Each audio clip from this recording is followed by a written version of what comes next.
course. Nowadays, especially, most of the time we often avoid these topics because it feels sensitive. But yes, the more we talk about healing. it's healing. The weird stuff of Aruba and that made me who I am was na Aruba masinha bebe.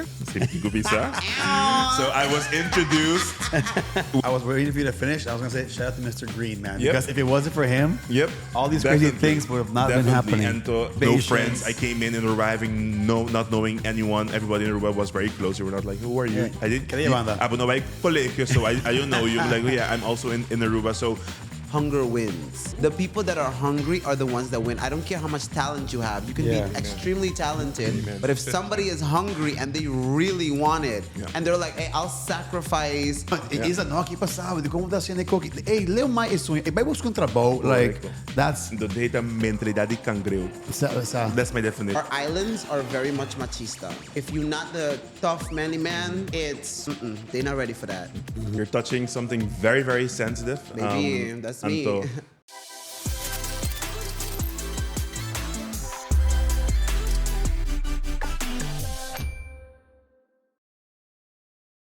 All right, hey, yo, what's up? I like chemists. Guys, welcome back to the ABC Island's favorite podcast. I mean, you already know this. We're the favorite podcast, all right? A show about anything and everything between two friends. One is straight and the other. Your favorite melanated homosexual babies. I like seeing this reaction to it.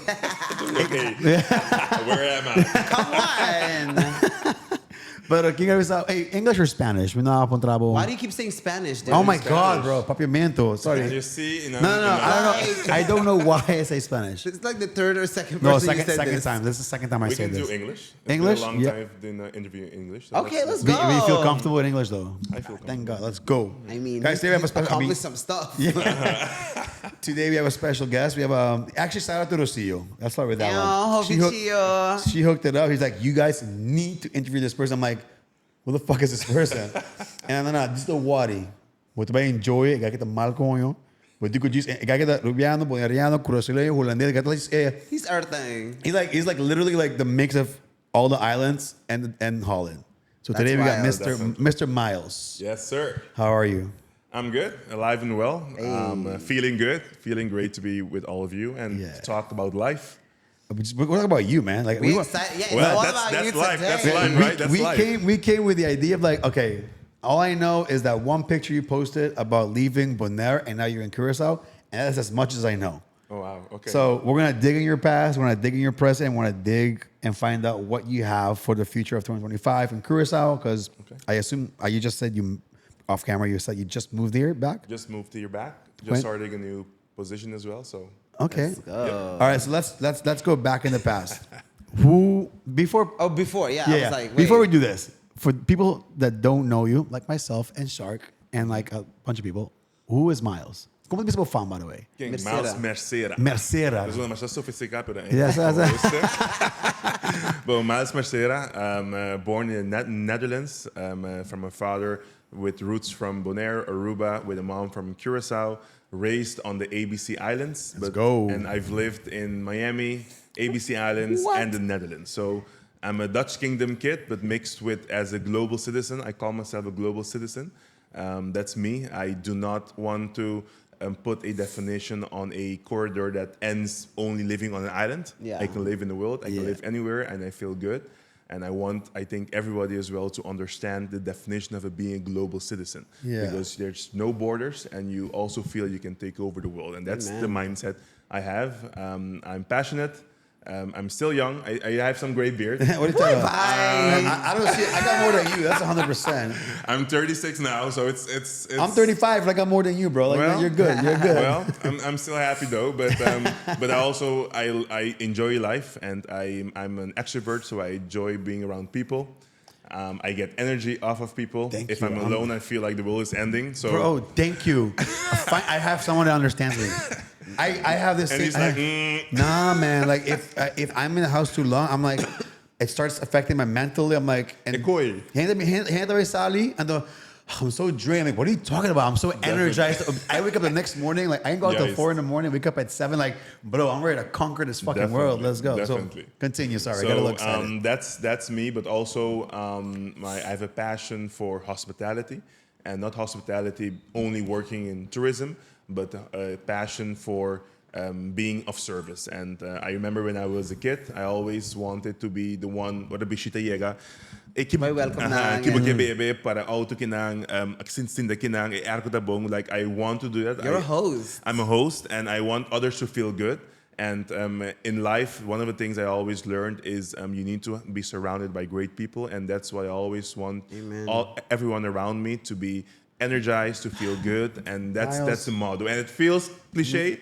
No, it doesn't. It's a motto that I live every day. I want everybody to feel good. I relate so much to you. Like I'm the same way. Like we were talking about this yesterday. I'm not a yes man, but like I always want to make sure everybody around me is having a good time. Mm-hmm. And if one person's not having a good time, the basic agent like, yo, what the fuck is going on? Like, I want you to have a good thing. What can I do for you to fix it? Because I come also from the hospitality. Like I worked for Senior Frogs and Gusto. Yeah. So Senior Frogs, I was an MC, but like my main job was to be the entertainment of the place. Like I was the MC. So my main job is like everybody needs to be having fun. So if I find a table that's having a horrible fucking time, best believe I'm gonna make sure they have. When they leave here, they're gonna be like, yo, I had a great fucking time. It's like, man, we connect on that. 100%, dude. Like a lot of things you say, I'm like, it's not just me. I'm not crazy. So that's me a little bit. Okay. That's a short introduction. No, it was a good one. So let's think about a little bit about in the past. Let's go back to like home base, Umbecha, because you kind of lived all over the place. True. So take me back to 6-year-old Miles. What was that life like? Where did you live? And then we'll continue going on from there. 6-year-old Miles. I just moved from the Netherlands with my parents and my brother. I have one brother to the island of Bonaire. So that's where I grew up. Kasi may tinta may accent estranho de Bonaire. Bonaire. Sí, but pa estranho ta de Bonaire ta. Pero inamasina ta may papimento. So moving back, I remember when I was very, very young, I came to Bonaire and I fell in love with just being in Bonaire. You remember? We had, I think back then, 11,000 people living, 10,000. When was this? So that was 1993, 1994. I was born 93. Oh, wow. So you can imagine. So, and I grew up in a space where we did not lock our doors. We were outside every day. We were sleeping in maybe an hokje pafopa, so we were having fun outside. Doesn't mean that we didn't have air in the room, but we were enjoying outside, and our parents allowed it because it was a safe environment. We were playing outside the whole day. I had friends in my neighborhood, so I grew up as well in Belnem. Belnem is a famous neighborhood on the island of Bonaire as well, and until today, one of my longest and let's say best bonds is with my group of friends from Belnem. We called ourselves the Belnem Squad. Hey. We were gangsters back then. Oh wow! We were gangsters in our way. We were rapping. We were singing. What? Is there a video, audio about this somewhere? There's some video, but I do not want to go back to that. Okay, you don't have to go back. At least spit some bars. Spit some bars for them. Like what was? Now you go rap, like please.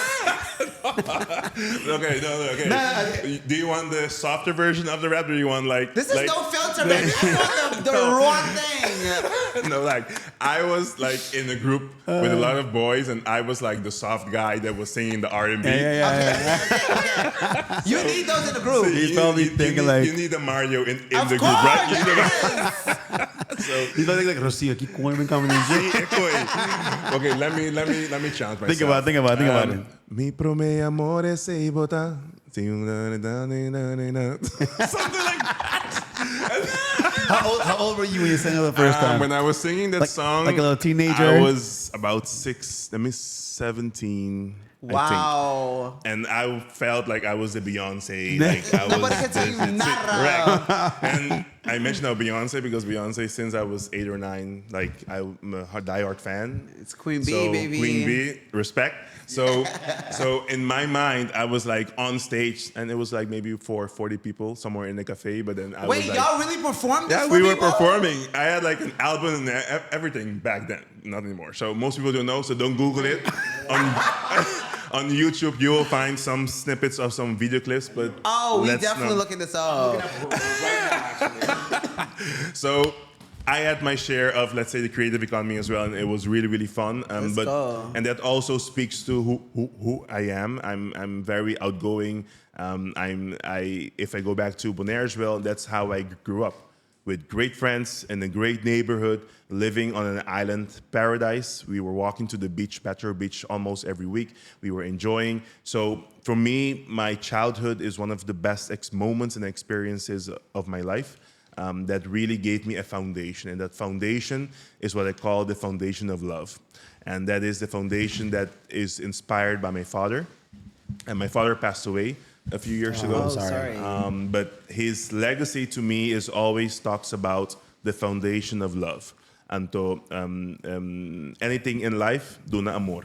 Even when you're mad, even when something doesn't feel right, just give love back. Amen. Because love always wins. And I did not understand that wording. At least you 40 got years it. ago or 30 years ago, but now I understand what it means. And to me, that's the foundation how I'm built, and in everything that I do. As you should. I want to just dive real quick into this. But like, how did it affect you? I lost my mom when I was 18. So how did it affect you losing your dad? Mirando ko ba the act because I was close to my mom. See, was that? I don't talk about it often. I'm sorry. Like, if you don't want to, but in the sense of in a public way. But okay. Everyone around me knows that my father is the biggest foundation of my life. And the funny thing is, and we're going to talk about different things, I think, but it happened 2 weeks before I announced my political party. Back then, 4 years ago. So I was in a whole different vibe, focusing of what I have to do and like a whole baggage of politics on me, and then that happened like spontan. And so until today, if I reflect back, I wasn't in the moment. So it happened so fast and so quick that after elections, when everything passed over and I lost, that's a different discussion. I got to really feel, that he's not here anymore. And it hit then harder. It was maybe 4 or 5 months later that it really, really hit me like, this person, this foundation isn't there anymore in my life. But subtielmente, en toch achteraf gezien, he has been preparing me for that moment for years. Talking about things. I remember when I was 12 or 13, like you lose friends when you grow up. And my father used to tell me, life is full of hellos and goodbyes. Amen. I'm like, what does that mean? What does it mean? Like, okay, hellos and goodbyes. And I was like, hellos and goodbyes. Until that happened. And then I understand that means goodbyes are also part of life. And that is okay. And to let go. But also, one of the things that he always talked about, he said it in Dutch, ook dit zal voorbij gaan. Exactly. This too shall pass. Yeah. I did not understand that until the moment that happened. And so, this too shall pass, ook dit zal voorbij gaan, means as well how you deal. It's how you react, what happens afterwards and how you deal with it and how you react to it. But that everything is a phase in the moment and it doesn't define your next chapter or your future. Even how killing it may seem today, this too shall pass. And that word became something that I really, really hold on really tight in everything in life, the moment that happened. And when I go back, I always then understand how open he was talking about that. How open he was talking about going to a funeral. And no, it's okay, stand here. It's okay to cry. Yes. The person is going, but it doesn't mean anything. Cherish the memories and talk about it. Damn. So, and that afterwards I said, okay, inconscientemente, ele prepara-me sempre para o momento nunca, no que pega na fase of mucho trempang, pero I also had a battle of feeling that life was unfair. I felt that he was too young. He was 60-something, just with pension, and ele had cancer, and the reason van somebody that has so much love to give in the world that abraçar-me toda a noite, te dar-me soentje bij mij dromen, doesn't mean that eu bota menos sombra van laatst gewoon, het echt cool and eu bota laga ebai, and to outro nanku nota. Significa nada no mundo, no offense to no one. No, I understand. So that's thinking, what why I him? felt. Like, of all people, why him? He's such a loving, caring guy. That's really what I felt. But he served his purpose. Like, he had a purpose in life, and he was supposed to share a certain love and give a certain thing to a certain type of people in a demographic. And in order for that to take full effect, he had to be like, hey, this is my time. I have to remove myself from this situation so you can learn and grow and pass on these seeds and this knowledge. True. So that's true. He did his big one. Yep. That's true. And I'm very grateful to still say that I'm his son and 100%. That I can carry on his legacy for With the more next pride generation now. to come in. Yep. As you should. Yeah. As you should. I'm just like zoning out. I'm like, damn, dude. Like, my mom thought I so constant per se. So I mean, but I've lived it like majority of my young life. Like, she had it like 3 times. So I think I was 10 when it first came around. So like 10 to like no like 8, 9 years. My deal couldn't fully be this. Like for me, it felt like a normal thing. Like it's just part of life. And when she passed away, I was like, people were like, you know, like I become like, dude, like. You didn't see the shit I saw. Like, this is actually un band mas un alivio. Like, I didn't want to see her the way I, saw her when I saw her last. Yep. So sad. Anyways, let's switch topic. But I don't talk about my mom. at like least a that lot. we talk about it. And I think Yeah, of course. nowadays, especially most of the time, we often avoid these topics because it feels sensitive. But yes, the more we talk about healing. it's healing. It seems like your dad's is like the opposite of like 95% of fathers in terms of expression and That's true. caring and because Especially for like, island which say men. Yora, I grow up, say amber. I never had that. Never had it. It's always, ik hou van jou. Yeah. Maka school, welcome, umbrasa. You know, kom bij school like that. Guys, to me, this is the result of good parenting, guys. yeah, I'm really, really grateful. Anto, timbiana da bisa but opi naive pa so. You came from a house that it's that you don't know the real world. But I want that because that's the real that's world. my level. That's what I your want. real world. Yeah. What the Correct. fuck? And I Yeah. do not need to change because no, the world is harsh and no, this is what I want and the world can also be this. So. The world Period. should be this. Y'all Actually. have it bad. Yeah, Like, actually. Stop normalizing that. That's not normal, That's true. actually. That's so, no. That's Okay, so let's talk real quick. After 17, Bonaire, you're in the band. Rapper all this good Miles, stuff. 8 Yeah. miles. Yes. You moved eventually so you can study tourism. Correct. Okay, this is when you moved to Aruba. Correct. Saludos pa Aruba. Kom Yes, bij Aruba. Nederland. So, dus bij APE, hoor ik aan. APE, mi familia namin Aruba, si Malernang, tente mi familia. Hey. Love you guys. So what was that like? Like, it transitioned kung you say It was by hard. Pablo. It was really? hard. So I had to move when I was 16 from Bonaire to Aruba. I was Had to? because back then we didn't have further education opportunities in Bonaire. Okay. As it is now. Back then as well, I makaba Mavo. Yeah, Mavo is now they have a different name for it. Back then, I wanted to go to HAVO because everybody said HAVO is going to be successful. If you don't go to HAVO, you're not going to be successful. Yeah. Fine, not the stereotyping type. Pero no tumbana tambe, I had to move to Aruba on my own. And when at I was 16? 16. So I finished my MAVO when I was 15.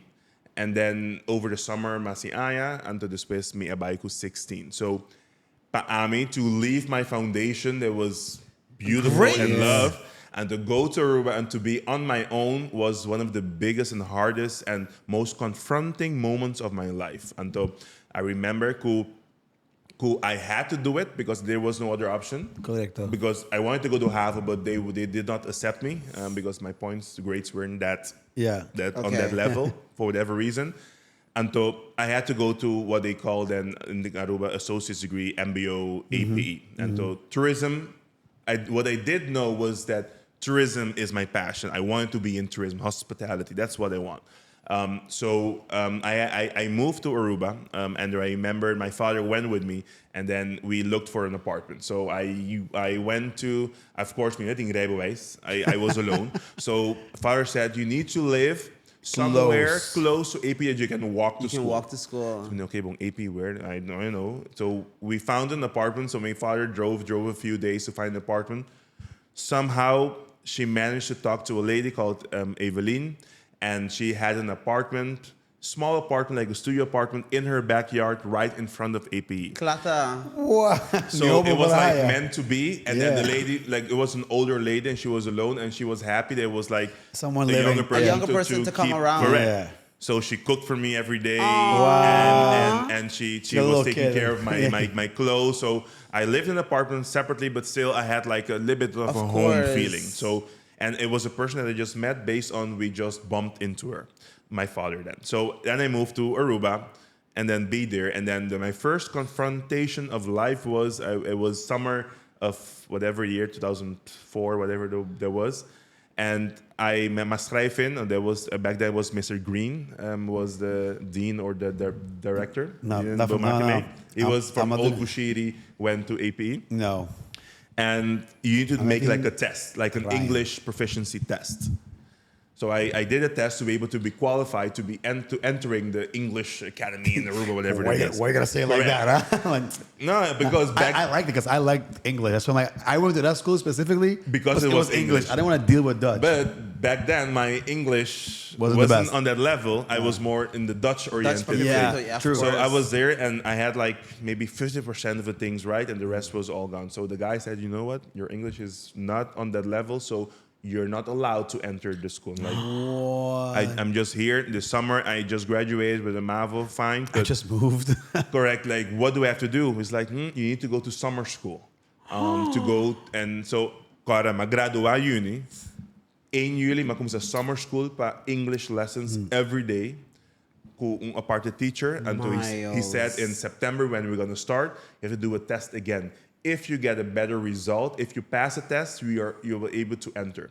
So I did almost 3 months of summer school, almost every day, studying English, managing, and doing things in English, whatever they have to do. In the summer, on my own, where everybody was having fun. Oh, no. I was going to school when I was 16, walking to the thing. And by September, I did the test, and I failed again. I thought you were going to say some happy ending, like, nope. I passed it. I failed again. I was missing maybe about 5 points to get to the 80% mark that they wanted. Damn. And I still remember, and I'm still very honored by Mr. Green back then. He told me, standing right at the Bali at the AP, he said to me, I saw your commitment for the past 3 months, coming to school every day in the summer, trying to learn this thing. Yeah. And be good at it. I'm going to give you a chance on probation for the first 3 months for you to enter. And on probation means if you do not meet the requirements, you will be kicked out by December. Well, yeah. I'm, okay, this is the reality check again. First no, then no again, then now on probation. I said, okay. That was my moment that my mind shifted into going for excellence and to stop di queda pretender con sa chiquito. Damn. Within 2 years, I was the best geslaagde Let's die APE, go. die AI kumakaba, and tapos junto ko grupo ng sa Cabo School, I was the best geslaagde. Puur so I gave it my whole life and energy to be the best and to make sure that I can really, really succeed in that role. Because remember, if people tell you that you're not smart enough to be able to do this, you're going to start thinking, you're going to start doubting. It's believing. 100%. But because I really understood the value of it, of using that energy that's maybe negative in a positive way, I said, no, let me prove this, and not for them, for myself, for that I can do it. I'm still very grateful until today for that foundation, because that APE graduation opened so many doors for me that until today is really, really paying off. You know what? It's crazy because if he didn't give you that chance, I'm pretty sure you won't be this person you are today. That's true, definitely. So, you know, if it's kind of, you look back, like, what was that tipping, like sitting here right now, you kind of like reflect and start thinking about, what was that tipping point in my life that led me to do what I am doing today, you know? But also these remarkable people that sometimes you think nobody is seeing what you're going through, but then here comes Mr. Green being like, yo, I see your dedication. Yep. And that's why I also believe in life that the whole pensamento ko mi support, I can do it everything on my own, is bullshit. Sorry to say it. No, this is no offense, baby. Sorry. I already cursed like 5 times since we started. Sorry. So you need to be surrounding yourself with people that can help you grow and that see the value in you and that can guide you. And sometimes you need that extra push to open that door or that extra support to believe in you. And oftentimes we close off doors because we have a mentality that me say you in there, me support, and nobody can tell me anything. No, we need to learn from each other, and we need as well people to have that energy, because believe me, that is the coalition that we need in life for everything that we do. That's facts. So that was Aruba, a little bit in the short version. Yeah. Aruba did not give the most positive, but it's okay. The weird stuff of Aruba and that made me who I am was na Aruba masinha bebe. So I was introduced with alcohol very, very young in Aruba. And so I remember tasting classes with Richie Botingo Purba. And I was like, alcohol. I've never had it. Oh, yeah, like, wine, the wine. And then Aruba, I was like, okay, I can have a wine. That's how it always starts. That's true. And in Aruba as well, I got exposed to like Carnival on a big sense. I got exposed to work. I worked at, back then it was the Wyndham. I worked at the Westin. I worked at the Renaissance. So I was introduced to the level of tourism and understanding of it in Aruba. And the perfect place to do it because you're very Americanized. Respectful per se. Dus meer van like the nitty-gritty and understanding of how to do it was really, really in Aruba. What was like your go-to kind of Aruban food when you were there? Pambati. Hey. Weird enough, pambati. To be honest, it doesn't taste anything, but it was good. I'll just dip in like tartar sauce. Or just dip it in tartar sauce, yeah. It's a type of me go-to. And to coming from an island called Bonaire back then until now doesn't have really any fast food. They don't have. No, so I think they have KFC. That's pretty much it. Correct. So yeah. I went to like Wendy's at least like I went to that. We love Wendy's here. Okay. No, don't worry about it. This was like awesome, and I remember going. I know, like I was exposed to a world that wasn't known to me back then when I was 16. Bonaire, nor going to Holland. Like, yo, shit, I only got it in Aruba. Yes. And Totambe, an amazing group of friends that until today that we talk and that we support each other. I really, really have a lot of friends and family as well in Aruba, so I'm really grateful for that. Do you go back often to Aruba? I try to. I try to go at least twice a year, at least for a day or two for a weekend. Pero hopefully at the end of them partying and to say no turbiato cosco tami aim. Pero like last year I switched it up and I went for the KLM marathon in Aruba. So I did something sporty. Nice. But then after that, let's end up drinking tough. Hello. I got a medal. I think we should celebrate. So but it was fun. Every excuse to celebrate. Did you do like the 5K, 10K? Or? I did 10K. Okay. Oh, like, nice. Yeah. Walk to run. Run. Oh no. Yeah. Okay, Mr. Miles. Miles running miles. Like, let's go. Hey, that's a good one. He's going to be his new slogan in the future. Go crazy. Do your big one. No, I did the 5K only one time. Okay, it's fun. I love some 5Ks and 6Ks, but no more than that. That's yeah, and I'm like, all right, that was fun. Where's the bar? Yeah, no, that's wild. That's wild. So after Aruba, what happened? What was the... So after Aruba, I graduate until, remember Masalikas when I was 16, so I was very, very young. And I always had the feeling that I missed a part of being in the home with my brother, because my brother also left the home when he was 16 to go to the Netherlands, and then I was 11 or 12. So I wanted to always have an experience to live with him as well, because after 18, 19, you're not gonna live with each other again for your rest of your life. Of course. So I missed that part of being with my brother. And he just then moved to Curacao, and then I decided from Aruba to come to Curacao to do the University of the Netherlands Antilles back then, now UOC.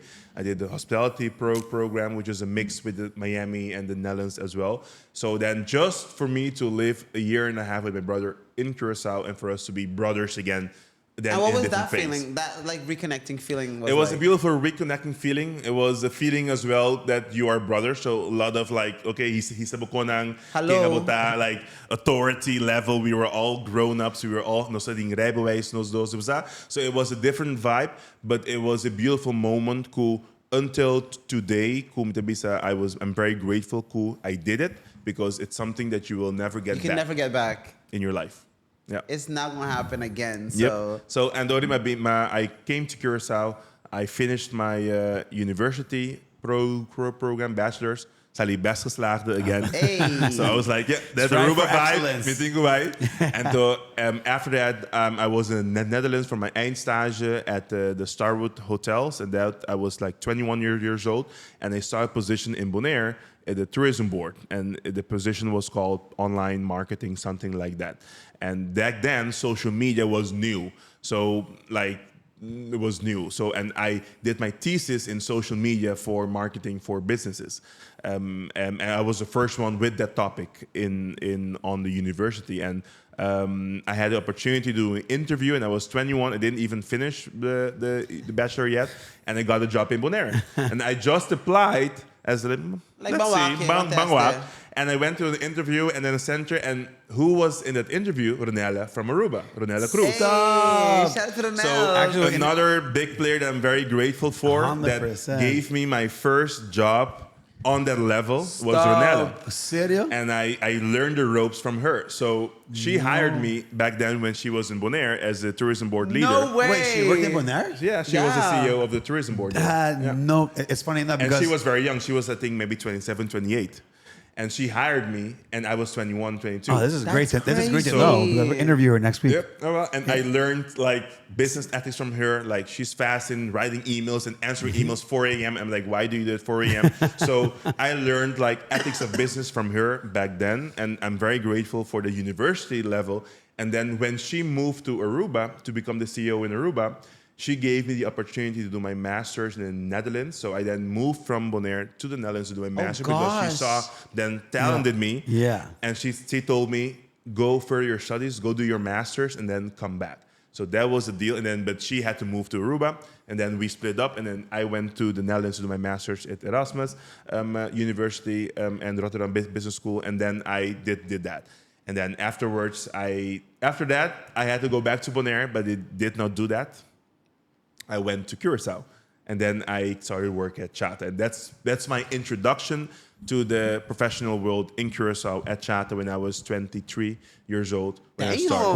What were you by the way, I was expecting you to say 25, 26 at Chata. But like, I was like 23, like, damn, what was I doing at 23? What were we doing in life? I'm like, I was going to sing a frog's drink. We were not milesing, for sure. No, I was very, very focused, committed. I had a dream. I had a dream that I wanted to be a professional in the tourism industry. And I started working when I was 23 years old as a marketing manager at the Chata in Curacao. And back then, there was also a different leader, Lisanne Dindial, which I'm very, very grateful for, who gave me the opportunity without the baggage of having 5 years of management experience to become a manager. And that's where everything started. Did you climb the ranks in Chata? Yep. Like, so I was 23 when I started. And when I was 26 to 27, I became CEO of Chata.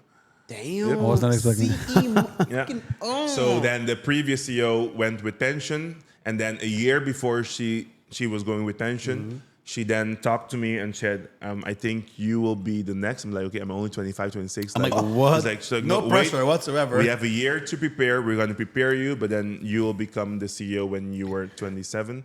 By the time you're 27. So that's really what happened. So then I was the youngest CEO in the region for the Hotel Association. And that was like a whole new game changer of life for me. And it really, really, really gave me back the foundation of realizing how important the no was when I was 16 in Aruba, when I had to do the test. I was waiting for you to finish. I was going to say, shout out to Mr. Green, man. Because if it wasn't for him, all these crazy things would have not been happening. And I really understood what sacrifice this means, how to really, really dive in and to work hard to be able to reach to something. And that moment was to me like strikkie, cadeautje, of een cherry bolo van everything was worth it. The crying, being alone when I was 17 in my room in Aruba. The 2 rejections, having no friends. I came in Aruba having not knowing anyone. Everybody in Aruba was very close. You were not like, who are you? I didn't. So I don't know you. Like, I'm also in Aruba. So it was really to me a moment of, okay, life is okay. If I may, I feel like your dad passed really happy because the amount of accomplishments he got 100%. To see while he was alive that you did, because 23, 26, doing all these type of things, like you've accomplished things that people do in their 40s. True. And you know, later in life, and the fact that your father got to see you do all these things. True. That man was rich in life. True. I love that. For real. Just like to reflect. For real. True. I haven't really thought about it in that way, but definitely now that you say it, it's like a circle moment again. Because you're talking about like he passed away like right before like launching a political party, but then election, and I'm like, bro, I'm listening now. I'm hearing all these like things you've accomplished before you're even 30. Like I'm like, what Shark just said, like most people reach these things after 35. I'm 35 right now. I'm like, I'm listening to you. I'm like, fuck, what did I do with my life, man? That's right. I should have said no to singing frogs and just go keep my education going. Jesus. But I also, as you grow older, and I really, really value the comments that you've made, I also understand that everyone's timing is different. Amen. 100%. Until never really look into, because ito being size of ito trained of ito 45, maybe you're That'll 65. matter.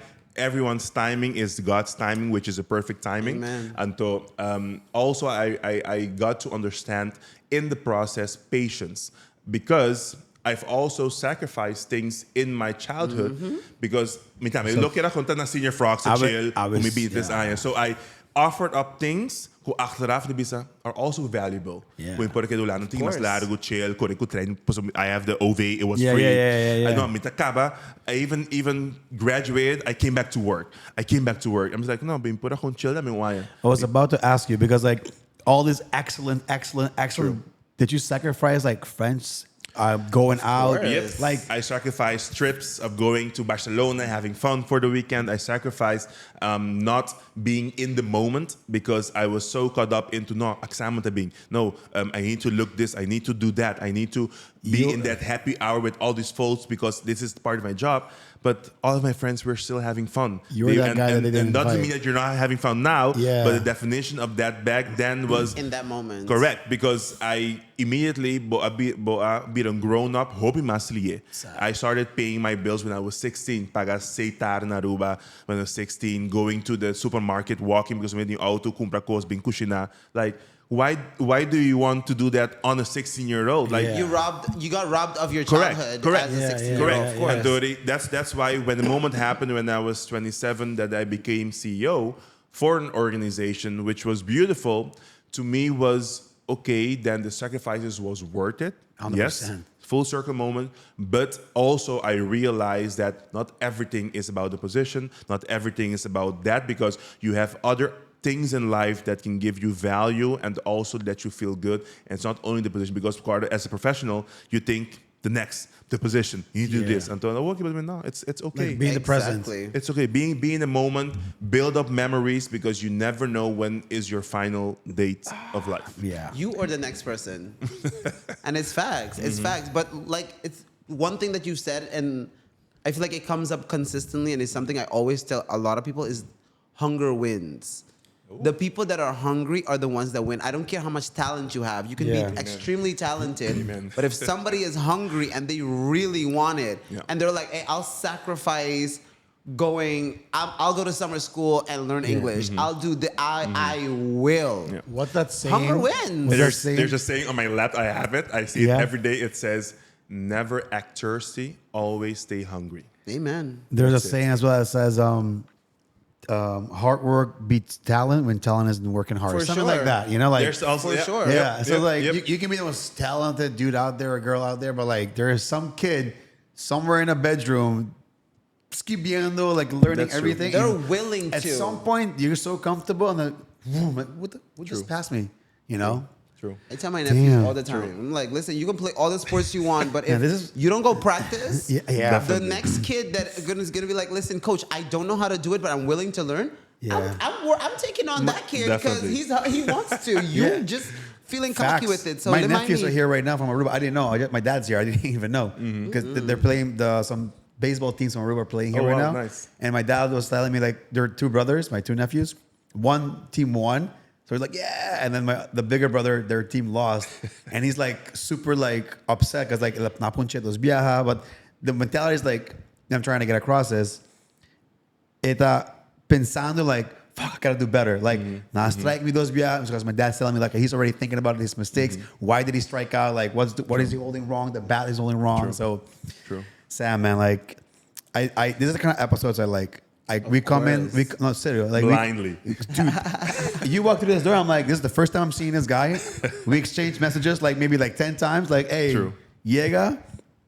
And we're just having a conversation. I'm learning. I can relate to you on certain things. I think we have some similarities. And I'm just feeling inspired right now. Like legit. Beautiful. Now, I gotta ask, because to be honest, like, que miedo ba kasi na? Now the real question started. I don't know what he's gonna say, to be honest. So, I'm friends with Chio. So we hang out a lot. We do a lot of like good conversation, all this good stuff. So shout out to Chio and Jill. But there were a few times you kind of like took my friend. I was like, Chio, ¿qué pasa? Like, come in, like Miles' birthday. I've heard about these. It's that time of the year again. She told me, "Hey, puntre over to the birthdays now." Okay, bong. That's a legendary. Okay, bong. I remember this one specific birthday. She was like, "Nah, basta ela jis bukong passagem para mim. Ato jis bisa nos tours subi avião. Ora boy yung aeropuerto but behind destination." I was like, "Wait, what? What is wrong with our friends group? Because my friends don't do that."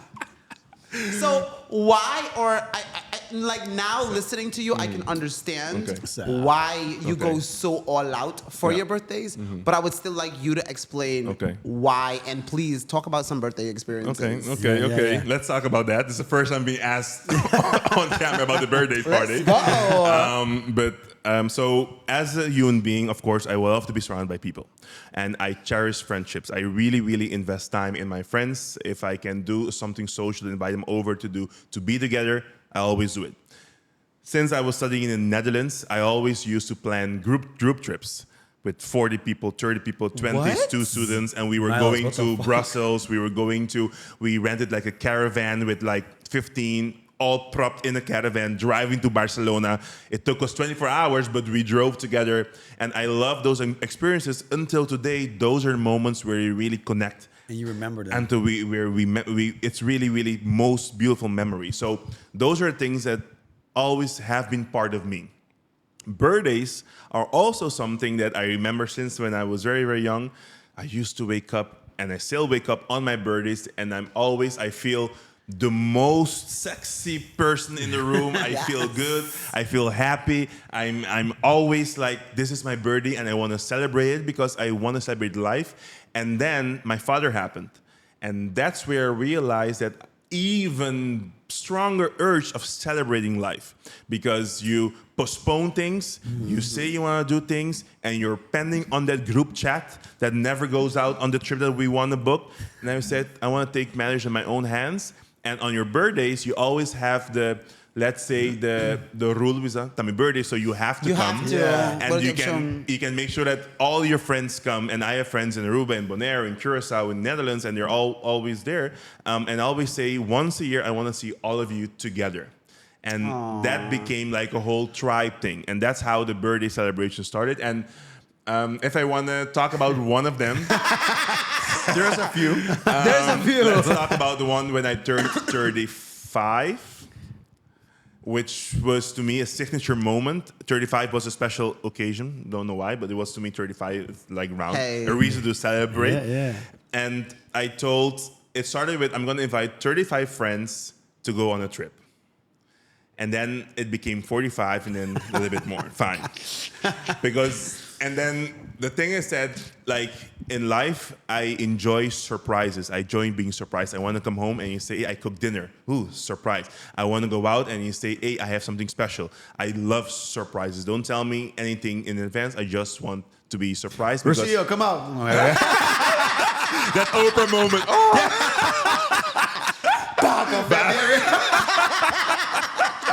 So that to me, I said, what can I do in a birthday celebration that gives the same element of surprise? So I just sent an invite out to all my friends, maybe a month or 2 months before. I said, make sure on the 26th of April, that back then, because my birthday is 27th, you're all at the airport at 10 a.m. That's it. Don't worry about anything. Just come with your passport. Make sure you're there. So everybody showed up, and in glam, in full glam, we were there. Like, I have no idea what's happening. And that moment was to me like, if I look at the group pictures, and then we no sabay eigenlijk at the end Medellin, but the flight went via Panama with Copa. So in that moment, I remember that in the plane when it was halfway to Panama, I said, yes, we're going to Panama. You guys are thinking. but we have a change of destination. But the real destination is, this is your boarding pass, new boarding pass. Once we arrive, we have an hour to run to the next gate because the destination is Medellin. And everybody started like screaming and partying. And we had like music and we were dancing in the plane. And the plane wasn't ours, it wasn't charter. And Turene Adume and to Atrobe, it was a moment of life.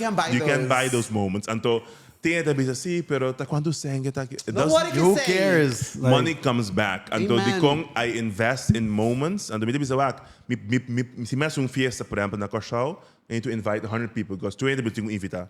Si may focus 35 close friends, the same budget. This is the same man, pero hoping da comprende say e tambe, mi bisa friends can also take care of you. Na bisa hey, I got this. Mi te bake bottle aqui. Hey, no sei, mi te pague taxi aqui. It's the way you deal with your friends and also be open pa ko say. And it's a quality group of people. And it's not really about money. It's not like, hey, I got this one. Hey, I got this. It doesn't matter what the price is. Correct. We got I got this. And pa ami, those moments are just beautiful. And the teko awe, I really, really value that. And to let people make time.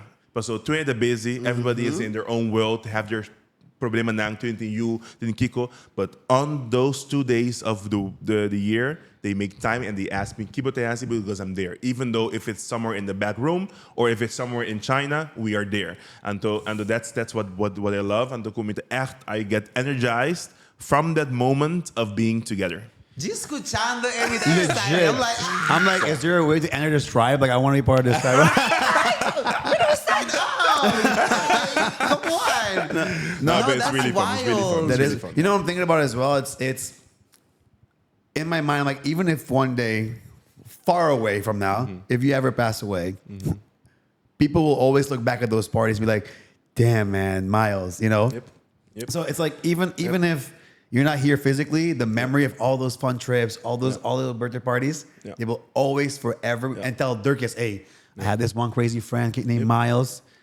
So, it's a legacy. It's a legacy. Even if it doesn't continue anymore, the fact that it even happened for a period is something you raise the bar. You did what Beyonce does. You raise the bar. Let's go. And that's why, like, I always want to inspire people. And if you're around me, if you don't know me, dream big. Life is not meant for us to pretend to be small and to stay small. Dream big. And dream big doesn't cost you anything. Sonha não te custava nada. Imagination doesn't cost you anything. And so the more we imagine, and that goes back to a lesson of my father, law of attraction.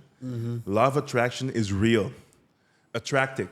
Talk about it. And don't think, oh, pastor mabi say the quarter media. No, if it's yours, it's yours. It will come for you.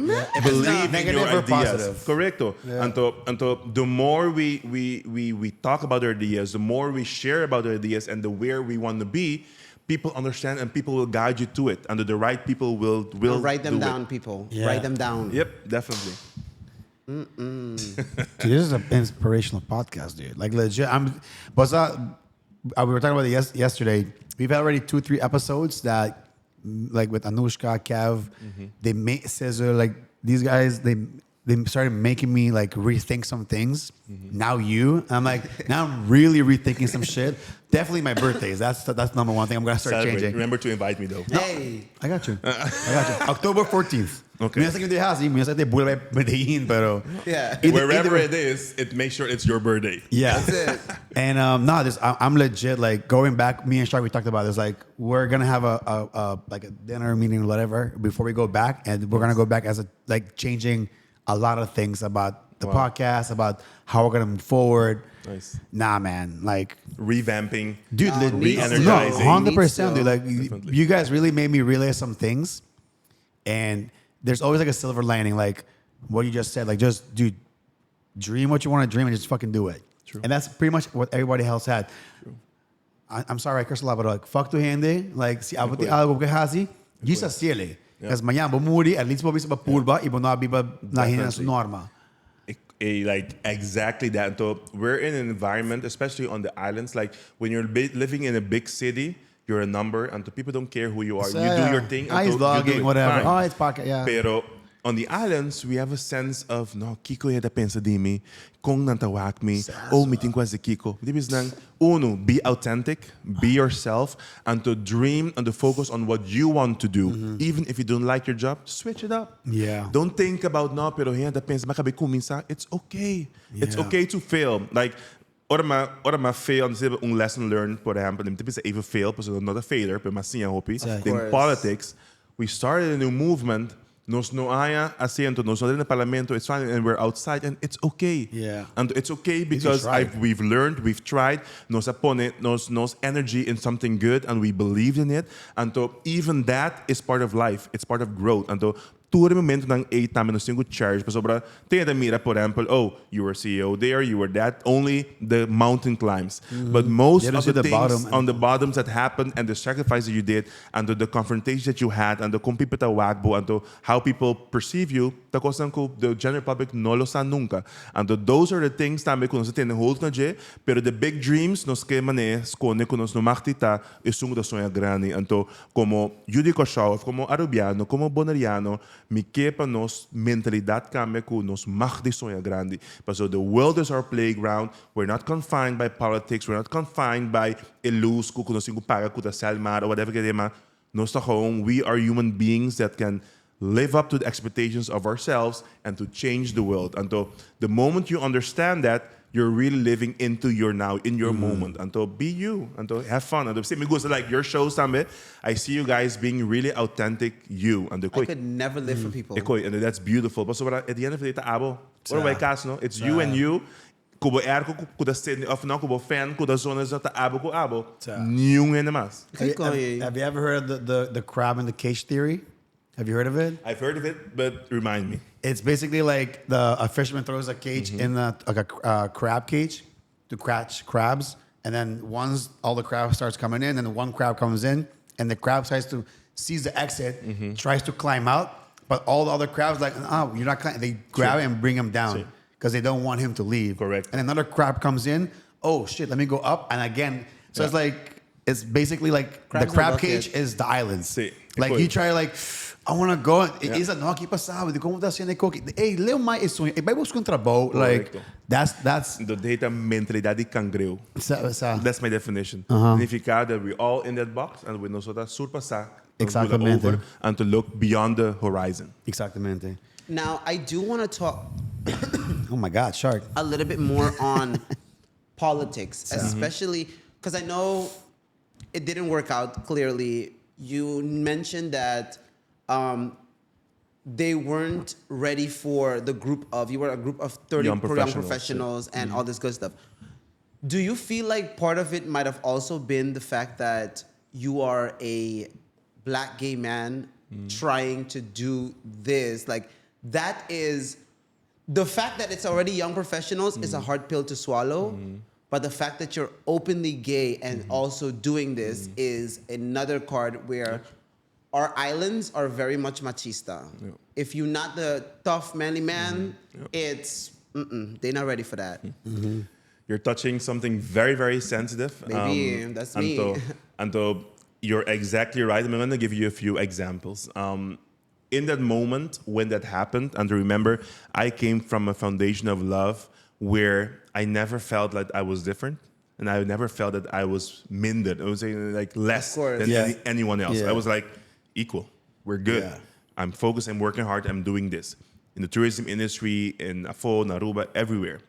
The moment I entered politics, I realized that my bubble isn't the reality of what the world or maybe the island thinks. That's not the island thinks. How the island perceives you or how the island looks at you. Because in every profession, your sexual preference or who you love was never discussed, was never something that ku astrobami. Anto, e factor abira algo din politica di kong, I've always watched politics from Obama to locally to Aruba. I've always watched. I was amazed by it. In Curacao, let's say the topic of gay marriage, over being gay, was never a topic in discussions, in debates in the past 40 years. But what about today? Is it more accepting? The moment I stepped into it, the first question in every interview talks about, oh, bota ba lagi sa gay marriage? Oh, bota, like, why don't we talk about education? Why don't we talk about the things that need to happen? Why don't we talk about the structural reforms, about things that actually matter? Like, correct. Like, this is something beyond, like, this is my personal preference, but that's a different subject. So the moment I got confronted with it, I said, oh, the ballgame is going to change. Now, this topic is going to be the campaign, pa kibra whatever, ku miseta. And so I got confronted and I understood the reality, did not accept it. I understood the reality that, hey, it's going to be very, very challenging if I'm going to be very open of who I am. To the point that I even discussed with my strategy team back then, no,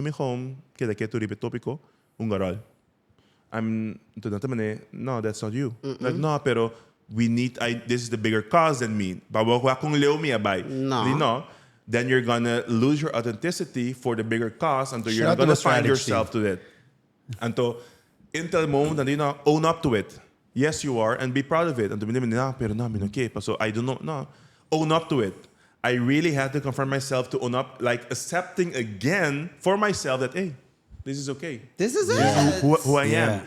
And so even though how hard it was, he said, no, own up to it, because maybe it's not you, but you're opening doors for the next generation. Because if you're also going to be in the hideaway, you're closing doors for others. And it means that we're not living our truth and we're not standing in the sun. And we need to stand in the sun. And so that moment was a game changer to me, to confrontation and acceptance and understanding of it. And so hope otro topico mas, pero we come, and I think you guys as well, come from a generation where power and politics, we see it completely different. And so we're not there for a long time, we're here for a good time. That means that we're there, we're here for 4 years, to fight, and it's good, and we move on. It's not my life dream to be 6 years old and be in that. So that means we're here to do change and we move on. And so, agora aqui, bota mira ku politica nota asina. Tambe, we're very progressive, nossa durf. We talk about maybe having a digital currency. We talk about closing the refinery, which was a topic 4 years ago, which we knew until now will not be open. We talked about things that is very, very sensitive. So, pasobra, não está okay. Não significa nada que we're just very real, data-driven, and real of what really matters. And so, those moments, também in politica, também masinha ku achteraf ta, you don't have to be completely honest. I mean, like, I was too honest. And so, no, but I want to remain honest. But so, no me debe que pensa que mabisa, Kiko, no, I want to be honest. And so, yes, to your question, it played a role. And so it played a role as well on to have the draagvlak that people respect a person to be able to run for office on that term 4 years ago. Fast forward now, you see things have changed. Leia pasa. Well, back then it was a discussion, and now it's okay. It wasn't me, but it happened. Yeah. So it didn't take a gay guy to be in office to will pass. It happened because we knew it was coming, guys. Yeah. It's the world. It's acceptance. It's changing. You already saw it was coming. They just couldn't see it yet. Correct. Because you guys were driven by facts and data. Correct. Yeah. So fast forward now, I think the landscape has changed. That's good. But are we fully ready? I don't think so yet. We pretend, we say, yes, we walk with the flag and we do the pride in it, but we're not there yet. We still have the stigma. We still have the discussions, and hopefully in the next decade to come, we will really, really make a change. And even though I find it very slow, I need to accept as well, it's a process in life. Would you find yourself going back to politics or no? Very good question. I get the question a lot, and I always say very politically correct. I'm mintabisa nunca más. Mintabisa, I'm busy with it. Mintabisa tampoco it's on my agenda. Award no, it's not my priority. I guess you could say, but ting manera, you have other goals you want to hit. Definitely. And then when you feel like you've accomplished all those goals, but they see I want to give back to the country. How can I do it at the highest level? And that's it. And to Kongway being what politics is a beautiful vehicle. It's a beautiful vehicle. No se say negativo. It's negative, it's nasty, and it's also very, let's say, low managed. It's a circus. It's like a circus. Sí, pero botada como mama. Correcto. Bro, what? Because we are letting it, allowing it to be like that. And even as voters, we're not very critical. We accept it as is. And we need to be more critical of who we want us to be represented by and who, etc. But that's a different story. And I lost my track of my yeah. But yeah, but that's. But don't worry about it. I had another question in regards to this as well, because you played a very big role mentally. Where were you and how did it affect you? Not just knowing that all of this is also happening, but the fact that there's a full partido of young professionals also depending on you and your mental state, and you're the leader. So. Okay, I was going to ask, were you the leader of the party? Yeah. Okay. So, and that was the hardest thing as well, especially starting new. I didn't have any experience in it. I was never in the other political party in the past.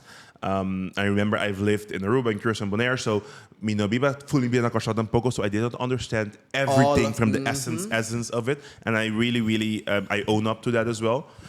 The biggest hit for me after elections was shit. It wasn't about me, but I've placed so many people, Bamisa, their trust that they had in me on the line. They've had to switch their jobs. They need to stop working because, you're on a political party, trabaho kasi moeilijk ang natakitabo. They had to sacrifice certain stuff, and they have families. They have owned their ambitions. I'm like, okay, we did all of this, and now I'm letting my group down. And so that was the moment, para me, there was a big hit that night. Pero afterwards, and we just had like drinks yesterday at a friend's house together with most of the group, and we're still together. And we all understood the assignment, and we all understood the risk, and we're okay with it. And there's no like, hey, anto ba pumpami, anto ba bay kumi, anto we did no, it's okay until we move forward, and we our values are stronger than whatever happened based on an election. It was for a bigger cause. For a bigger cause, until we've built friendships. We've came together not as friends, because the majority of people I hand selected based on professions that I saw, what he did in the past. I said, let's do this together, and we became friends. They're also part of the tribe. They're also part of the traveling group. So it's beautiful to see as well that even though maybe you lost something, but you've gained so much in the process. Yeah. And you've also gained for other people that look like you to be like, oh wow, like it's even possible. though he didn't make it, but look how far he came. He was actually leader de partido and all these other type of things. Yeah. But you also, or your partido also, put a stample on conversations and topics that were not brought to light or to the table at all. So even if you didn't win to sit, you did win by bringing up certain topics for, hey, y'all need to have these conversations regardless if we're here or not. And if it's one thing that we have done is bring up the agendas that are of importance to make sure that at least it's a topic of discussion. Whatever you do with it, it's up to you, but at least we're discussing about it. And as well, at the end of the day, politics is not the only vehicle to serve your country. You can do it in many, many other ways. And that's also, I've came to the realization of it afterwards, that you can be in different other roles and have a significant impact. You can change lives, you can inspire. Correct. So it's not the only vehicle. It's a beautiful one, but it's not the only one. So, Tari, just a quick question I have in regards to this. Would you ever see yourselves, maybe because Bo Partido tada too much in the future, would y'all see maybe coming back not to run for office, but to assist whoever tabay fall in line as un partido? Hey, listen, these are some topics, or maybe do some of the work from outside and not from inside. Definitely. So as a group, and we're all young professionals with different talents, with different know-hows, we often get, let's say, asked by political parties that are in office or outside of office to, hey, what are your thoughts on this agenda? Hey, you guys talked about this in your presentations during the campaign 4 years ago on education, but how did you see it? And we're exposing that information. We're giving them the information for them to run with it. So definitely yes. We even talked about a few weeks ago, in the next years, even though maybe we're not in the arena to compete, but we can be in the arena to inspire. We can be in the arena to educate. We can be in the arena to make sure certain things are, let's say, come to surface. Yeah, of course, yes. So, and that is a role, and maybe it's a different type of role which we're not accustomed to yet. But that's what you call an advocate, correct? So, so that's also something that we're let's say casually thinking about. Something that we're busy with. We're casually thinking about. Okay, how can we also contribute on that?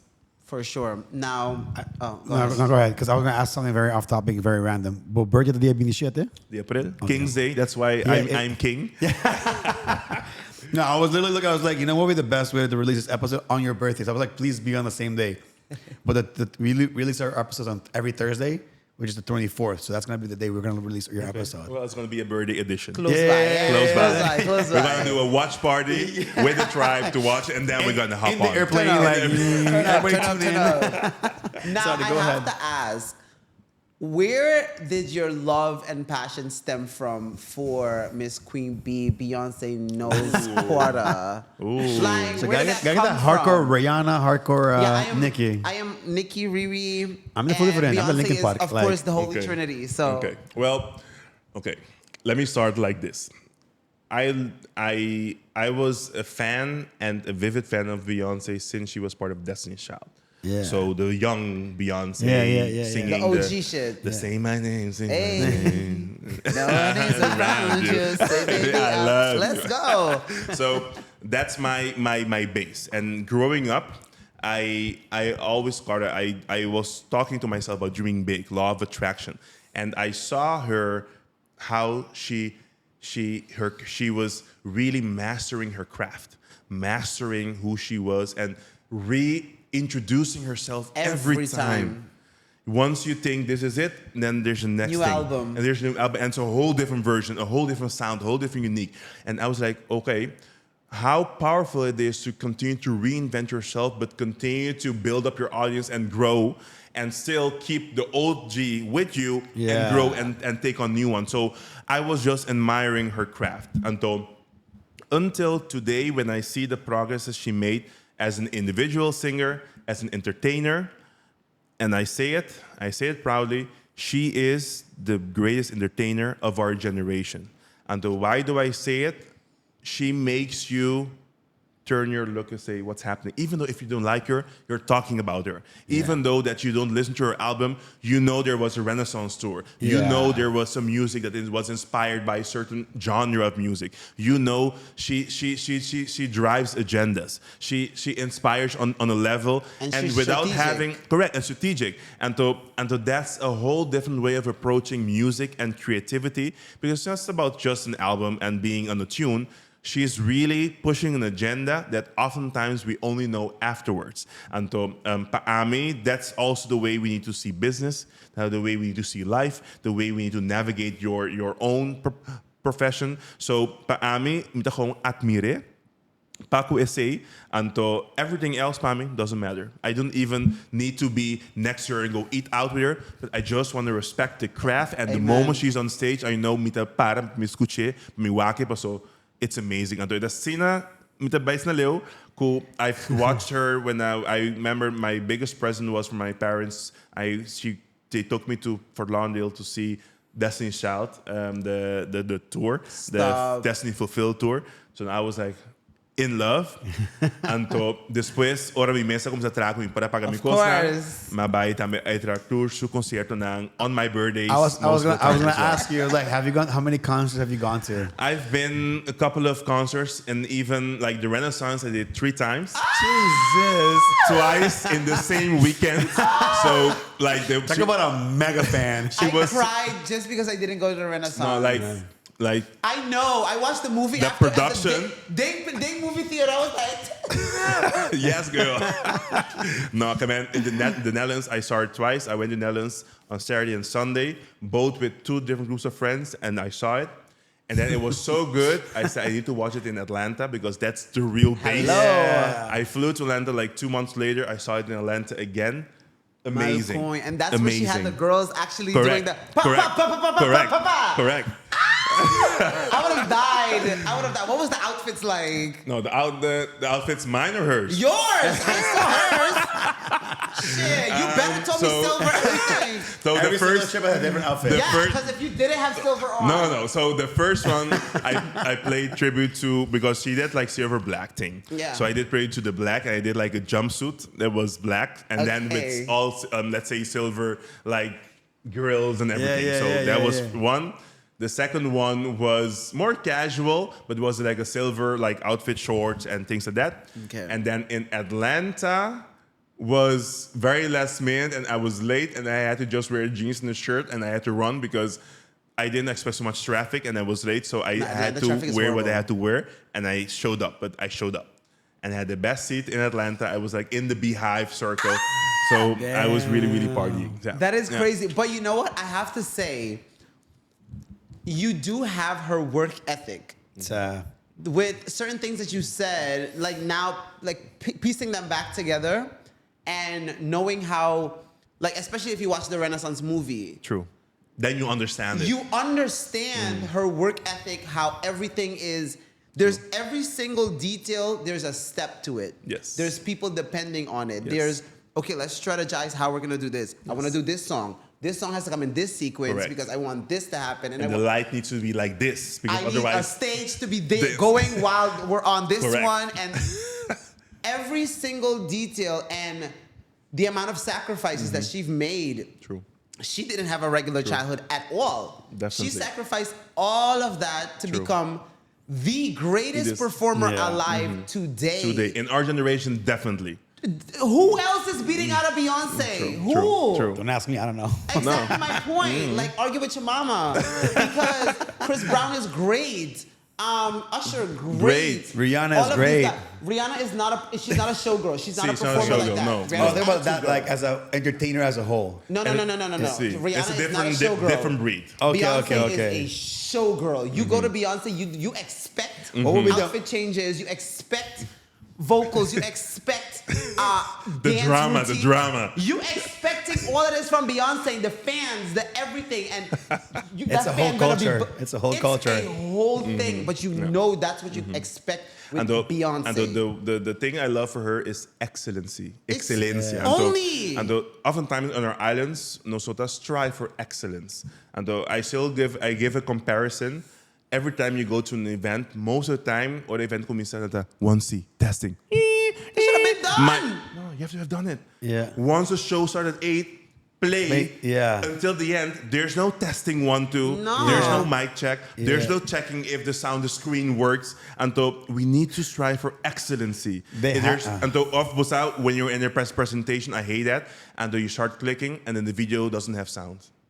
Why don't you do that test before the event started? Strive for excellency because it diminishes the whole value of what you're presenting. And so, I always strive for excellency. Make sure it's good because people are there to be served and people to be informed, to be inspired, and don't waste their time.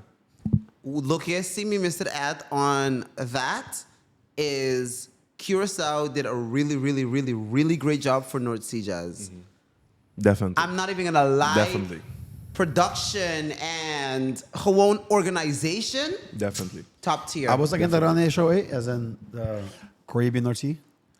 So they have Fundación Bon Intention, which is a foundation with different partners in it, and with Gregory Elias on the head, and he's also a famous guy on island. I'm known as well for investing in these types of projects.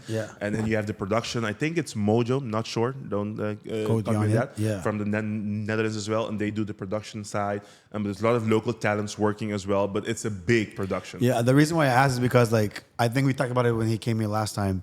For that event, I would like to interview whoever's at the head of this. Just hindi comprende the kind of time and stress and a lot of shit that goes into and so many artists on that level during the same weekend, which is normal. So there are requirements of you can't take photos only the first few minutes, and then you have a gym in the back, because I need a pump before going on stage. I'm like, bro, some wild shit. Wild shit. So now. There's a little fun conversation about Beyonce, huh? Just to add on, we need to add the star. Yeah, you have to. How many times have you seen that movie of Beyonce? I haven't even seen it once, by the way. Sorry. Did you watch the last one, the Super Bowl performance? What is wrong with you? No, Don't play with me. How many times? Waiting. How many times? I don't know if I watched it a few times, but That's when I Bruno did Mars, watch right? the full. I was live, waiting. ready. For waiting. me, Christmas was that.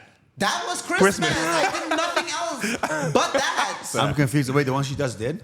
De Yes. Netflix Super Bowl, Beyoncé Bowl eigenlijk. Oh, I okay. I thought you guys were talking about the Super Bowl. That one that I think she had like Bruno Mars on it, and that was like a few years ago. Yeah, that's what you're talking about. No, we're talking about this past Christmas. Oh, sad. She did a halftime performance. Watch it. Was good. I feel like arguing with people. I'm judging you now.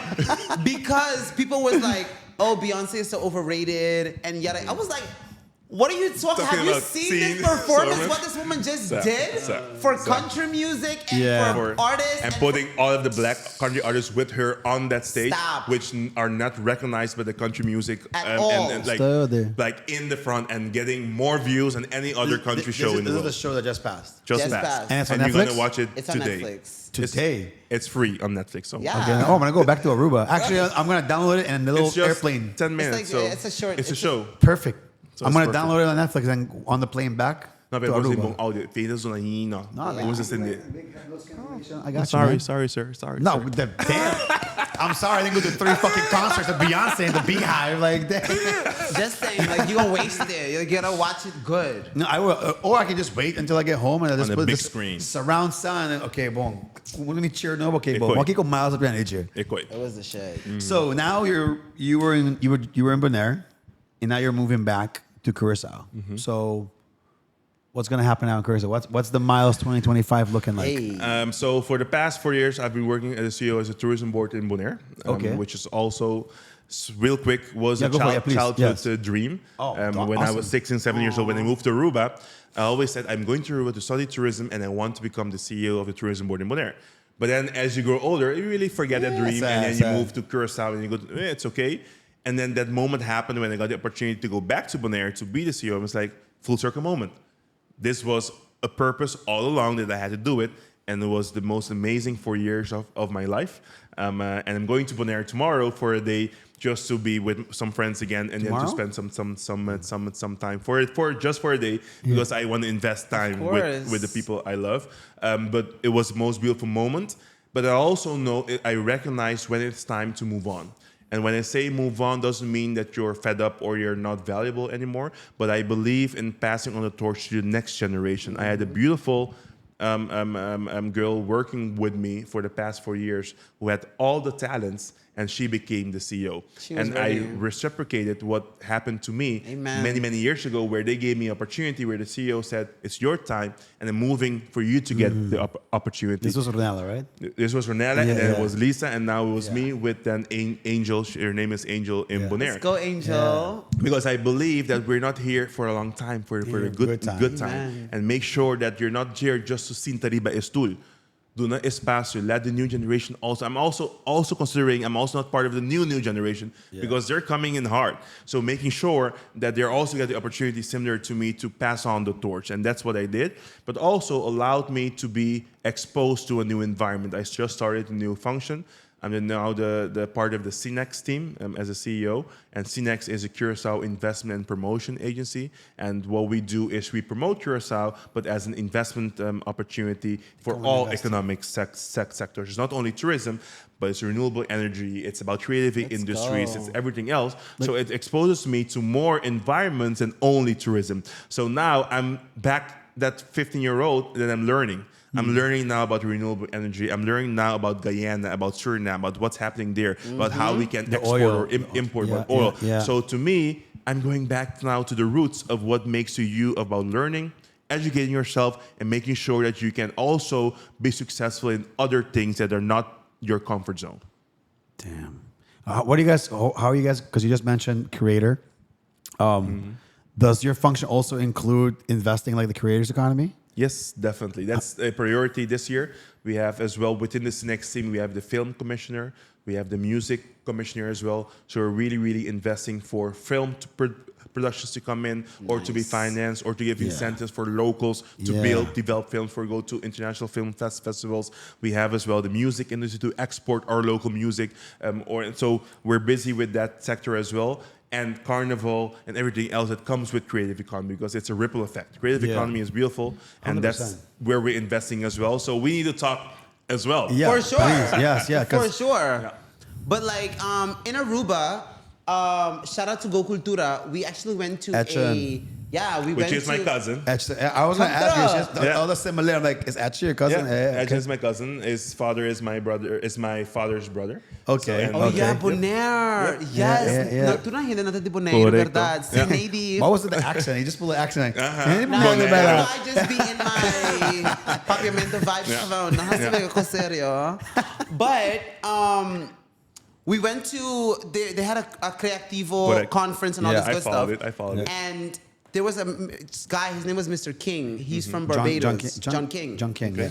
And he talked about the orange economy and all this good stuff, but he was actually talking about what they did in Barbados is they had a list of all of their filmmakers, the local filmmakers, and I guess like a company like you all would be like, hey, come and make your films here in Curacao. And make use of our local talent. But you have to hire one of the people from our list. And they have to register ng KVK como to get the incentive. Yes. But then it's part of one of the benefits that you get to register because you're getting a tax cut. You're getting all of these That's type of also things. part of the incentive that we're giving. So Curacao is now rolling out a new law soon, hopefully once it's approved, for, let's say, incentives to get the filmmakers in as well. But one of the conditions are as well, not only local filmmakers, but for everything. The orange economy. Makeup artists, people who stylists, people say, because we have those talents on island. And if we don't have it, then you can come with it. But we have to first make use of our local talents on island. And that's also part of it, what we're really, really focusing on. Bro, this light right here, I rented it from somebody here. Oh, nice. Shout out to Sonny. Like, through someone, I need some lights because I'm going to travel all of this. Yeah. This is ours. But this I rented for somebody that lives in Curacao. Otherwise, the lighting would have been horrible on this camera. No, for real. We learned from our last trip. We learned. I'm like, shit. No, but it's kind of dope though. It's in Aruba right now. The John King guy Shark was just talking about. He has practical ways as how he got funding for it, like by giving tax benefits, like to the casino. Like, hey, a part of where we're taxing you this much over here, and that goes into the creator fund, but we're also going to give you a tax break over here. Correct. So like it kind of like balances out, you know? Correct. And I think the creative economy is the economy that really spills over where everyone feels it. You need catering, you need that. So it's really something that's not only one person that goes out with it. It's promotion for your island, which is one economy, tourism on its own. It's then creative economy where locals get the opportunity to work and be part of something bigger. But so it's also building dreams. The creative economy is a sector that many, many years ago, when you used to tell your parents, I'm going to academy to learn dance, they're like, but they be koi. No, by a doctor, by abogado, prima. Pero that is also a profession. Anto ku nos tengo mires na tambe. Anto aworeki, that's why I love sharing the light on it. And I think we need to talk about as well the team in Aruba, the work that you're doing to stimulate it there. But it's something for the islands that we really, really need to push. The agenda, but also recognizing it as a legit economy. And I've been saying this, but I even said it to Anushka. It's like all these companies or like they always want to invest in people in abroad. Like, influencers in New York, influencers in Boston, influencers in whatever. I'm like, why not take that same budget, find 5 people in your own island and invest? Hey, listen, I'm going to give you a 5,000 florin salary for the next year. What you need to do is create 3 videos a week about the culinary scene of Aruba, build a brand. We'll help you push like, hey, go follow this person because he's like the authentic person of Aruba. And you get 3 chefs, for example. Right. You'll find 2 tour guides. Are you having fun as a tour guide? Yes, no, but you're a creator. We'll take you out of that. We'll give you a salary. You have to go around by the equipment. Hey, today I'm thinking a vlermes kita come fruit, like something. I don't care, but like invest in your own people and let them become the ambassadors. 100%. But you want to bring some girl that lives in Manhattan that knows that only cares. Oh my God, guys, welcome over here. I'm like, that's true. I get why you do it for the reach. pero yung gente que te visto no te ve conectar con isla. Like damn, that's a real local right there. I'm gonna believe what he says, not some chick or guy that came from New York that lives this luxury life. So and that's something I feel like Curacao does really well. Yeah. Taku, like I saw like at the Corendon, they were like, oh, the guy that used to dance, the King somebody. King Garcia. King Garcia. They was like, okay, he's the ambassador for Corendon. you know. True. And so you really see like they're actually taking local talents, the local like, hey, influencers. we're pushing y'all in the forefront because you already got the eyeballs on an international brand. Yeah. and that is like something you just have to admire so much from here. And I'm like, Aruba, we're gonna get there. Yeah. We're going to get there. It's a process. Believe in it, talk about it, and make sure that we put our seat at the table, because if not, we will not gonna wait. Just make sure that we are there. For sure. No, 100%. All right. So Anything else? I think we're gonna wrap it up over here. My final question for you is: we talked about work, business, whatever. What is your personal goal for 2025? My personal goal. Which direction to say? I don't know. Let me be professional. Let me be. No, give me two answers. One like super like selfish, personal, and one like on a professional level.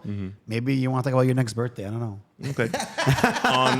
We're going to Paris, guys. On a personal level, I would say this year I would really have peace back. Rust. Amen. And to rust in its broadest sense. Peace with finances. Peace with being where I am. Peace with my age. Peace with how my house is at the moment. Gewoon peace. Gewoon peace. Peace in the broadest sense in everything that I do and wherever I am. And I mean, in an environment that's peaceful, that's just tranquil, and that's really speaking to where I am today. And that means as well making choices. It means as well being consistent in what I want, and it means as well letting go and saying no on certain things. So that, to me, on the personal side, that's my goal for this year. I do not want to be everywhere. I don't need to be everywhere. I don't need the exposure. It's fine. I want peace. And on a professional level, I want to prove myself that at the age of 36, even though because I started young, I feel old now, that I can still start again from scratch. I'm starting from the beginning, entering a whole new phase in my career, in a whole different sector, in a whole different environment that is not known to me. And I want to prove to myself that it's okay to start over. And whatever happens in the process, it's part of life. And starting over means learning again, being vulnerable again, being open, listening, understanding, and really being in a moment of allowing that energy. Because I could have just easily stayed maybe a few more years in Bonaire as a tourism board, or moved maybe we're in another position which is similar, but I wanted something completely different, and I want to allow myself to embrace that moment as well. Do you feel like you thrive in discomfort? Yes, but I think it's a feeling, but I'm not convinced yet.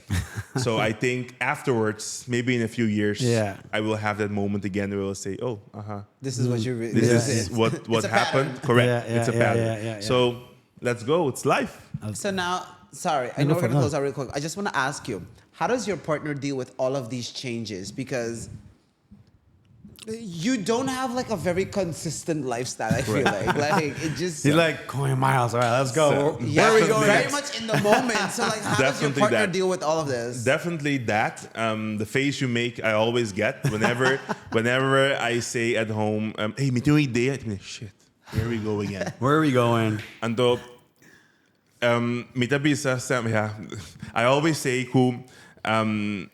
he allows me to be me, and he understands that he accepted the assignment to be with me based on who I am. Yeah. And so when I say it, doesn't mean that I do my own thing, I don't care about anyone else. Of course not. But he knows that he gets the best version of me when he allows me to be let's say, Miles, as chaotic as I have to be. 1,000 miles an hour. Correct. And whenever I come with the birthdays, he said, just do it, because he knows that this is what gives me energy. Yeah. And that's your love language. And we made a promise to each other when we started. The moment that we feel that we are, let's say, butting, or we are not helping each other to reach our personal goals that we want, because we're two individual, separate people living together, that means that we're not meant to be together anymore for that moment. Doesn't mean that everything is wrong, but we need to make sure that every day that we feel that it is okay and that we are moving along and we're allowing everybody to be their best version of themselves. And that is something that he's very, very flexible. He always, and that also it has a side point. So often you say, ako penso ko, hindi ko penso ko, pero at the end of the day, talk me penso ko, so it's fine. Course. So he makes my life easy. No? He Right. knows you better than you. Correct. He's like Correct. I So know he who I'm with. allows that energy. Nice. Correct. He allows that energy, and that really fits, and that really complements each other in that as well. And nice, man. I'm really focused on that, and that allowed me to go to Bonaire for 4 years and still be back and forth and being okay. That allowed me to go in politics. That allowed me to change jobs, not having job security. I remember running out of money. It was like, okay, you need to find a job now because then there's no income. Yeah. And he's okay for those risks in life. And that's how we do it. Awesome. I love that. Before we close out the show, I do want to give 2 shout outs to your dad and to Mr. Green.